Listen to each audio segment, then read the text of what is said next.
사무엘하 3장 31절로 39절까지의 말씀을 가지고 시간이 지나면 진실은 드러납니다. 시간이 지나면 진실은 드러납니다. 라는 제목으로 일곱 번째 말씀을 함께 나누고자 합니다.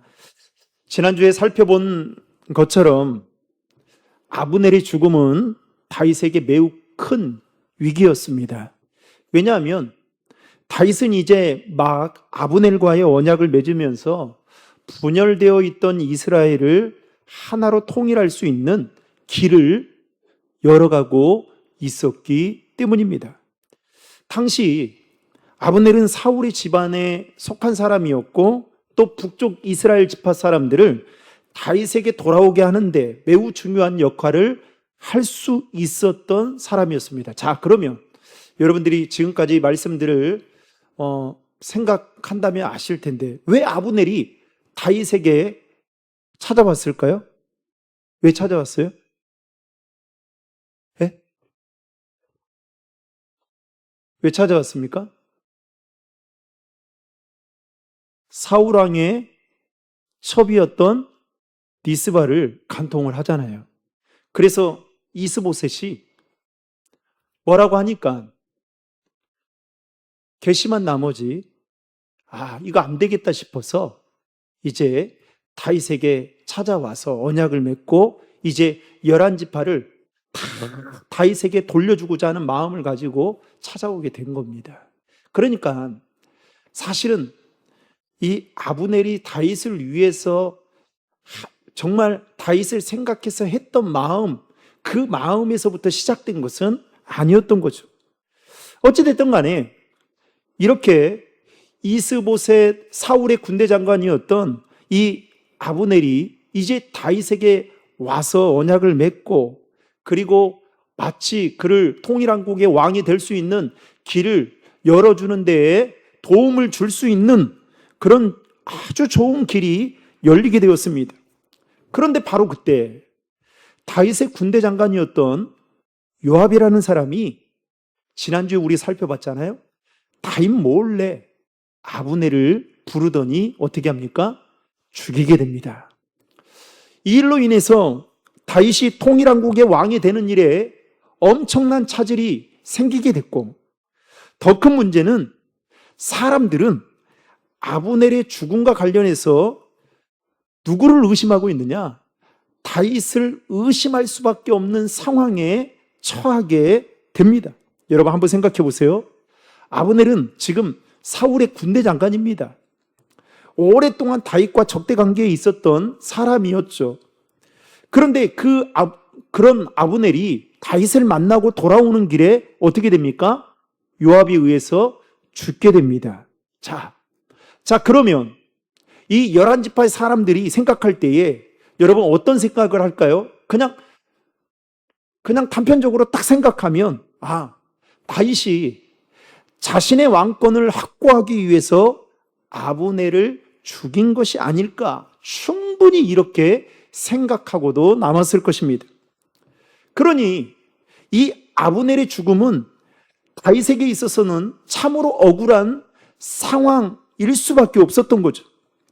그런데 오늘 본문을 보면 다윗은 이 아브넬의 죽음과 관련해서 자신의 사람들의 그 의심의 눈초리로 그를 쳐다보고 있는 이 다윗이 어떻게 하느냐? 자신의 그 결백을 말로 증명하려 하지 않고 행동으로 자신의 진심을 보여주는 것을 오늘 우리는 본문을 통해서 확인하게 될 것입니다. 자, 그렇다면 오늘 말씀을 통해 우리에게 주는 교훈이 무엇인지 세 가지로 함께 나누고자 합니다. 첫 번째로 진실한 사람은 말보다 행동으로 뭐 한다고요? 진심을 보여준다는 것입니다. 여러분 오늘 말씀에 보면 다윗은 요압과 모든 백성에게 옷을 찢고 굵은 베옷을 입고 그리고 아브넬을 위해 애도하라고 명령합니다. 그리고 자신이 직접 아브넬의 상여를 따라가 아브넬을 헤브론에 장사하고 무덤 앞에서 큰 소리로 울게 됩니다.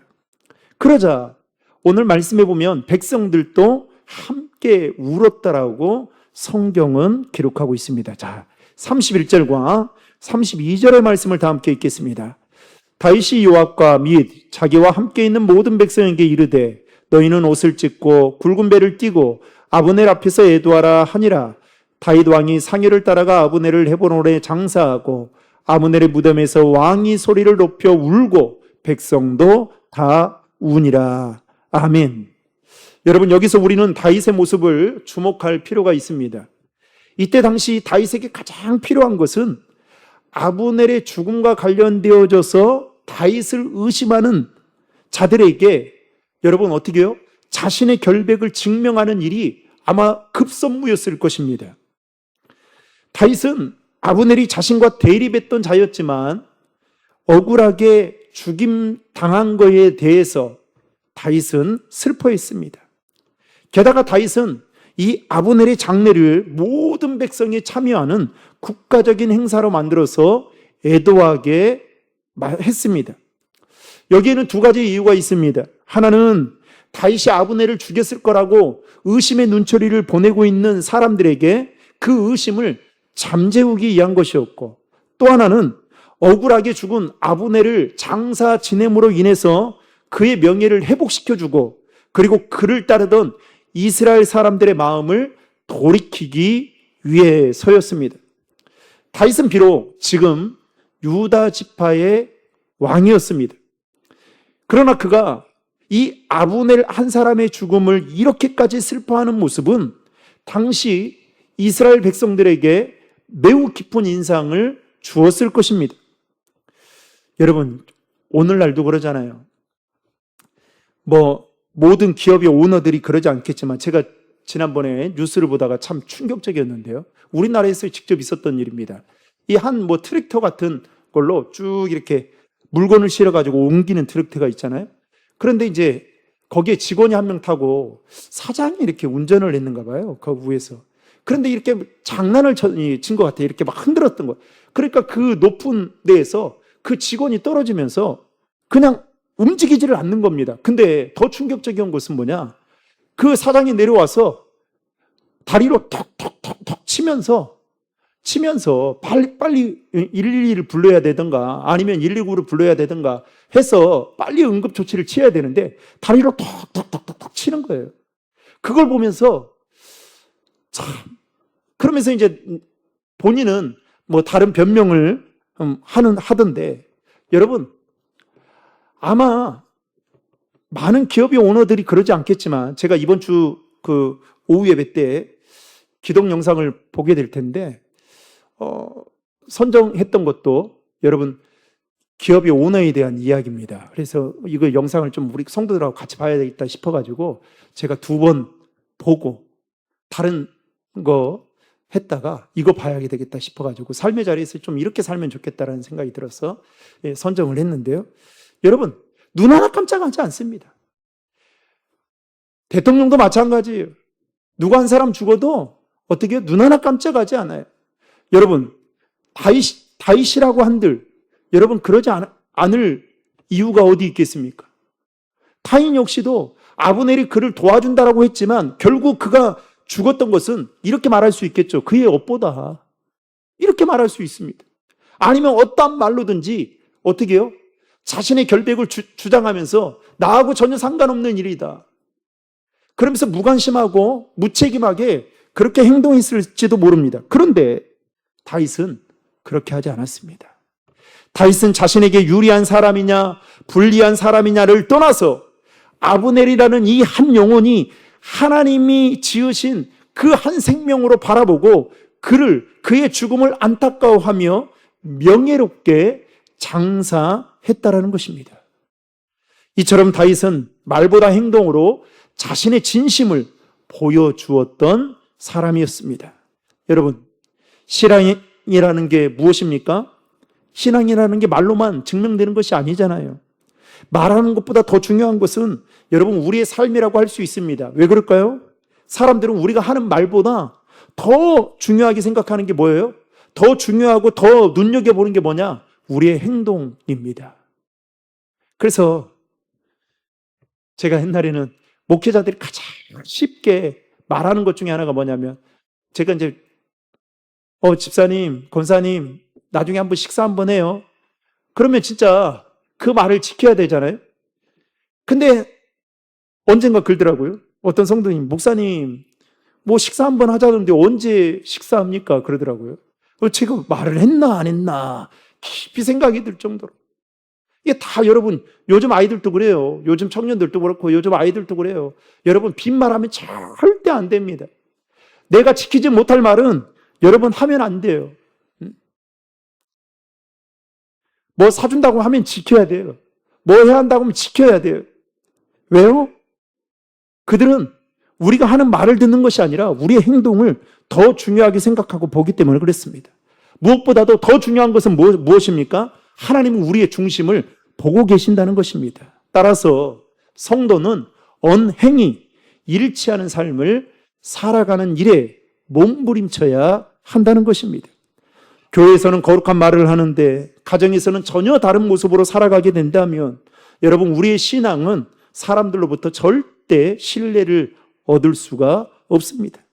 사람들 앞에서는 친절한데 아무도 보이지 않는 곳에서는 다른 사람을 무시한다면 우리의 믿음은 삶으로 증명될 수가 없습니다.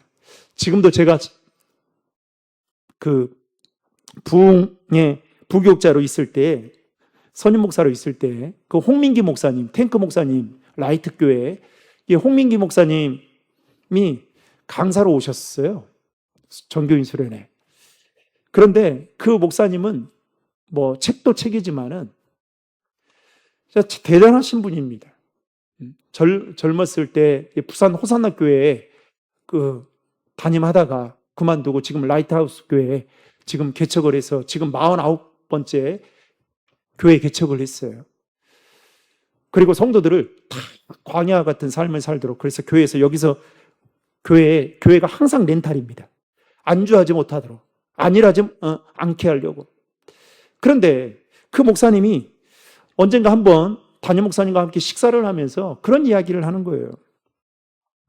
어떤 이제 같이 식사를 대접하는 한 집사님이 목사님을 대접을 하는데 목사님이 눈에 조금 이건 아니다 싶은 생각이 들었는가 봐요. 왜 이게 직원을 이렇게 하대하게 대야 할까? 그래서 목사님이 말을 돌려서 이렇게 이야기한 겁니다. 본인은 식사를 교인들이 대접을 할 때에 교인들이 목사를 생각해서 잘 대접을 하지만 그 식당에 가면 유심히 직원들을 대하는 모습을 본다는 거예요. 그리고 어떻게 대하느냐에 따라서 그걸 보고 식사를 맛있게 할지 말아야 할지 그걸 결정을 한다는 거예요. 그래서 그 성도들한테 이야기한다는 거예요. 절대 어디를 가든지 간에 내 밑에 사람이다 생각하고 하대하면 안 된다. 여러분, 진실한 사람은 누가 볼 때와 보지 않을 때 다르지 않습니다. 다시 말해서 하나님 앞에서 진실한 신앙인으로 살아가는 사람은 사람들이 보지 않는 자리에서도 하나님을 의식하며 살아간다라는 것이죠. 바라기는 저는 우리 신도림 중앙의 모든 성도들이 진실한 신앙인이 되시기를 예수님의 이름으로 축원합니다. 두 번째로, 진실함은 시간이 지나면 반드시 드러나게 되어 있다는 것입니다.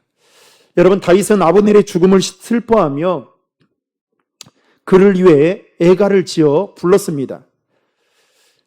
그리고 다윗은 그 아브넬의 죽음을 얼마나 안타까워했던지 해가 질 때까지 음식을 먹지 않고 사람들이 그에게 음식을 권하는데도 불구하고 먹지 않았습니다. 자, 35절 말씀을 세 번역으로 한번 같이 읽겠습니다. 아브넬을 장사하는 날 다윗이 하루 종일 아무것도 먹지 않자 모든 백성이 그에게 와서 음식을 권하였다. 다윗은 해지기 전에 아무것도 먹지 않겠다고 하나님 앞에 맹세하기까지 하면서 완강히 거부하였다. 아멘. 아브넬의 죽음을 슬퍼하던 다윗은 애가를 지어 불렀을 뿐만 아니라 어떻게 해요? 금식까지 했습니다. 다른 사람들이 음식을 먹으라고 권하는데도 불구하고 그는 완강하게 거부할 정도로 슬픔을 함께 했습니다. 여러분, 이러한 다윗의 모습에 그 당시 어떤 사람들은 아마도 고도의 정치적인 제스처나 쇼맨십이라고 생각했을 것입니다. 그러나 이러한 다윗의 행동은 정말로 안타까운 마음에서 나온 것이었고, 백성들은 이러한 모습에 여러분 나중에 진심을 알게 되었다라는 겁니다. 그래서 35절 하반절 말씀에 보면 여러분 백성들이 어떻게 말하느냐, 이렇게 말해요. 백성들은 이것을 보고 기뻐하며 왕이 하는 일이라면 무엇이든지 뭐 한다고요? 다 기쁘게 여겼다. 여러분, 만약에 다윗이 금식했던 것이 정치적인 쇼나 제스처였다면 아마도 사람들이 권할 때에 못 이기는 척 하면서 음식을 먹었을 것입니다.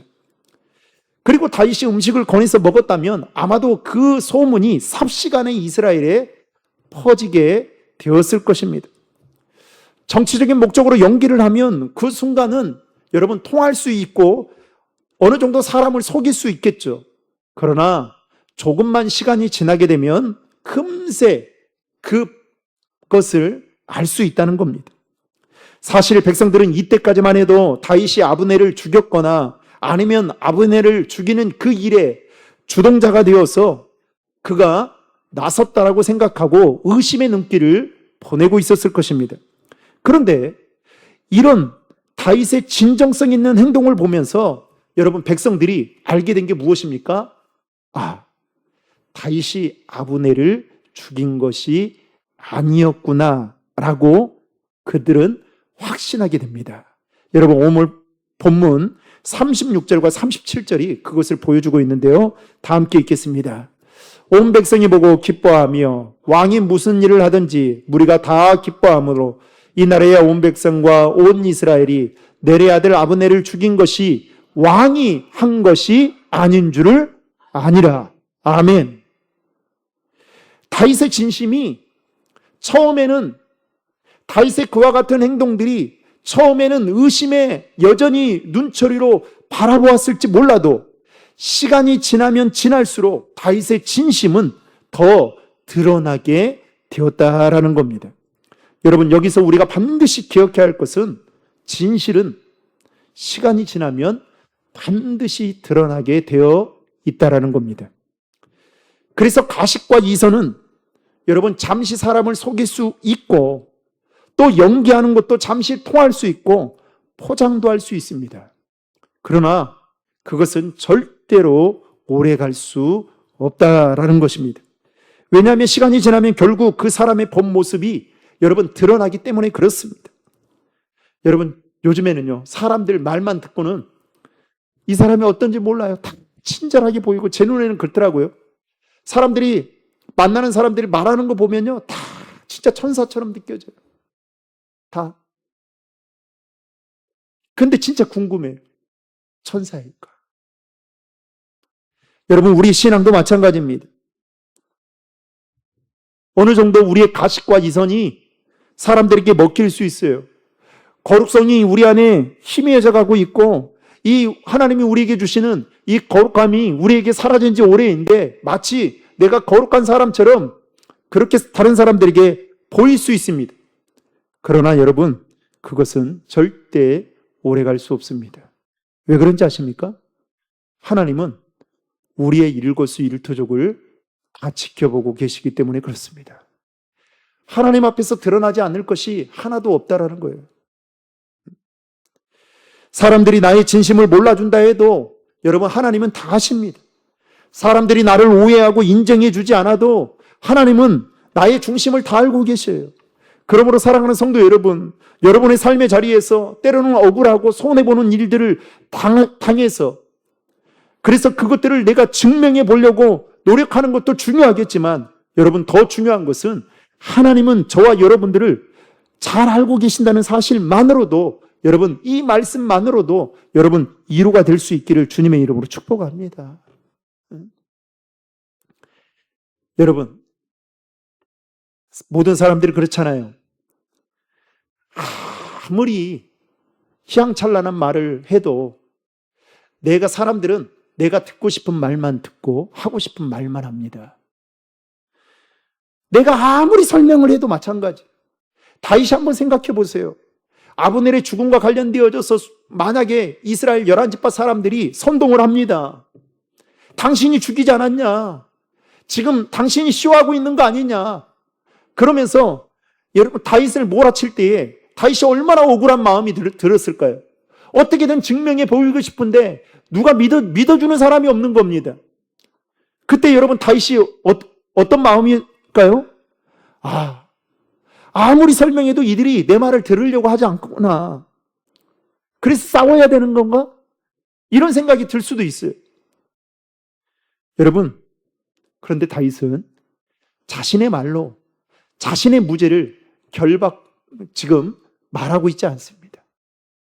진실하게 하나님 앞에 나아가니까 아브넬의 죽음과 관련되어져서 하나님이 주신 그 마음을 가지고 그가 그 죽음과 관련되어져서 어떻게 행동하는지가 서서히 보여주니까 시간이 지나면 지날수록 다윗이야말로 진심이었구나. 이 사람이야말로 진실한 사람이었구나라는 것을 여러분 하나님이 보여주시고 다윗을 통해서 증명해 나타내 보여주셨다라는 것입니다. 여러분 하나님은 우리의 모든 것을 다 알고 계시는 분이십니다. 저도 목회를 하다 보면 여러분 속상한 일이 왜 없겠어요? 응? 목사라는 이유 하나만으로 여러분 듣지 말아야 될 이야기를 들을 때도 있어요. 그런데 여러분 그 말 한다고 그게 문제가 해결됩니까? 그렇지 않아요. 응? 때로는 제가 말했던 것과 전혀 다르게 성도들이 반항하고 또 어떻게 이상하게 흘러가는 걸 볼 때마다 어떻게든 이게 아니다라고 말하고 싶을 때가 하루에도 수십 번씩 듭니다. 우리가 삶을 살아갈 때에 때로는 내가 아무리 설명해도 사람들이 믿지 않을 때가 있습니다. 억울하기도 하고 손해보는 것 같기도 하고 또 그것 때문에 잠 못 이룰 때도 있겠죠. 그런데 여러분 시간이 지나면 진실하게 살아가면 시간이 그것을 증명해 줄 때가 반드시 온다는 겁니다. 무엇보다도 하나님은 우리의 모든 것을 다 알고 있습니다. 그래서 여러분 진실하게 살아가는 것이 중요하다라는 거죠. 마지막 세 번째로 하나님께 맡기는 사람은 자신의 손으로 심판하지 않는다라는 겁니다. 오늘 본문 마지막에 보면 다윗이 요압을 대하는 모습을 우리가 살펴볼 수 있는데요. 오늘 본문 38절과 39절은 다윗은 이렇게 말하고 있습니다. 같이 읽겠습니다. 왕이 그의 신복에게 이르되 오늘 이스라엘의 지도자여 큰 인물이 죽은 것을 알지 못하느냐? 내가 기름 부음을 받은 왕이 되었으나 오늘 약하여서 수르야의 아들인 이 사람들을 제어하기가 너무 어려우니 여호와는 악행하는 자에게 그 악한 대로 갚으실지로다 하니라. 아멘. 여러분 다윗은 이미 요압이 아브넬을 죽였다라는 사실을 알고 있었습니다. 그런데도 당장은 요압에게 복수하지 않았습니다. 왜 그랬을까요? 다윗은 자신이 아직 왕권을 완전하게 장악하지 못한 상황이었습니다. 게다가 여러분 역대상 2장 16절에 보면 요압은 자신의 친척이기도 했습니다. 자, 역대상 2장 16절 말씀을 다 함께 읽겠습니다. 수르야의 아들은 아비새와 요압과 아사엘 삼형제여. 한마디로 말하면 여러분 다윗은 요압의 애삼촌이었고 요압은 다윗의 조카였던 셈인 거죠. 그런데 다윗은 이 요압이 아브넬을 죽였다는 것과 관련되어져서 어떤 혈육의 정이나 자신의 감정에 끌리지 않고 모든 것을 어떻게 해요? 하나님의 손에 맡겼다는 겁니다. 그래서 39절 하반절에 보면 이렇게 말하고 있어요. 여호와는 악행한 자에게 그 악한 대로 뭐 한다고요? 갚으실지로다. 여러분 우리 같으면 어떻게 해요? 아이고 내 친척이고 내 조카고 그러니까 팔은 안으로 굽는다고 잘 내가 봐줘야지, 내가 더 챙겨줘야지, 그리고 이 잘못을 덮어줘야지 이렇게 생각할 수 있겠죠. 그런데 다윗은 어떻게 하느냐? 악행한 여호와는 악행한 자에게 그 악한 대로 갚으실지로다. 이것이 바로 다윗의 믿음이었던 겁니다. 우리에게도 이러한 순간이 찾아올 때가 있습니다. 제가 아까 했던 그 이야기가 제가 우리 교인들한테 한 2번 이야기했는데 오늘까지 여러분 제가 그 교회에 8년 있으면서 한 번도 이야기한 적이 없어요. 그 교회에서는. 얼마나 입이 근질근질했겠어요. 제 청년 사역할 때 청년들한테 얼마나 나팔을 불고 싶었겠어요. 내가. 그때 청년들이 얼마나 저를 잘 따랐는데. 네. 여러분 때로는 누군가 나를 억울하게 할 때도 있어요. 내가 하지 않은 일을 했다고 해서 오해받을 때도 있습니다. 열심히 했는데 인정받지 못할 때도 있고요. 나보다 잘못한 사람이 오히려 인정을 받은 것처럼 보일 때도 있습니다. 그럴 때 우리 마음속에 드는 생각이 이런 거죠. 내가 직접 갚아줘야겠다. 저 사람이 나한테 한 만큼 나도 해줘야겠다. 내가 아니면 아무도 모를 거다. 그러나 그때 여러분 하나님은 우리에게 말씀합니다. 내가 다 안다. 김 목사, 내가 다 알아. 내가 너의 억울함, 너의 눈물, 너의 진실함 다 알아. 물론 여러분 이것이 아무것도 하지 말라는 말이 아니에요. 잘못된 것은 바로 잡아야 할 때 바로 잡아야 되겠죠. 필요하다면 지혜롭게 말하고 책임을 물어야 할 때에는 정당한 방법으로 책임을 물어야 됩니다. 그러나 중요한 것은 무엇일까요? 복수심과 미움에 사로잡혀서 내가 하나님의 자리에 앉지 말라는 거예요. 다윗처럼 심판을 하나님께 맡겨야 된다는 거예요. 아브넬의 죽음은 다윗에게는 큰 이규였습니다. 사람들은 이 일로 인해서 다윗을 의심했습니다. 다윗이 통일왕국의 왕이 되는 그 상황에 먹구름이 끼게 된 것입니다. 한마디로 위기였던 거죠. 그러나 다윗은 그 위기 속에서도 진실함을 잃어버리지 않았습니다. 자신의 그 무고함을 말로 증명하려 하지 않았습니다. 행동으로 자신의 진심을 보여주었습니다. 다윗은 아브넬의 죽음을 진심으로 슬퍼하고 요압에 대한 심판만큼은 하나님께 온전히 맡겼습니다. 그 결과 처음에는 다윗을 의심했던 많은 사람들이 결국 다윗의 진심을 알게 되었고, 그리고 이스라엘 백성들의 마음이 이제 다윗에게로 향하는 것을 보게 됩니다. 결국 다윗은 이스라엘의 통일왕국의 왕이 됩니다. 여러분, 이것이 바로 하나님께서 일하시는 방법인 줄로 믿으시기 바랍니다. 우리가 모든 사람들에게 인정받으려고 애쓰지 않아도 돼요. 모든 오해를 당장 풀려고 하지 않아도 돼요. 억울함을 우리의 힘으로 해결하지 않으려 해도 됩니다. 왜냐하면 하나님께서는 우리의 중심을 아시고 우리의 진실함을 아시기 때문이 그렇습니다.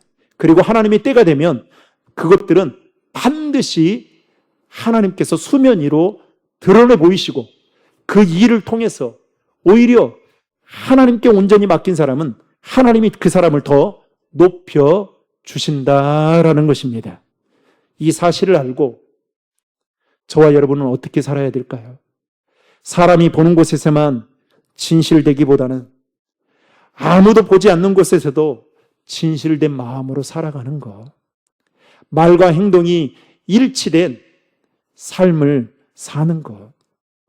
교회에서의 모습과 가정에서의 모습이 별반 다르지 않도록 힘써 살아가는 일에 노력해야 된다는 것이죠.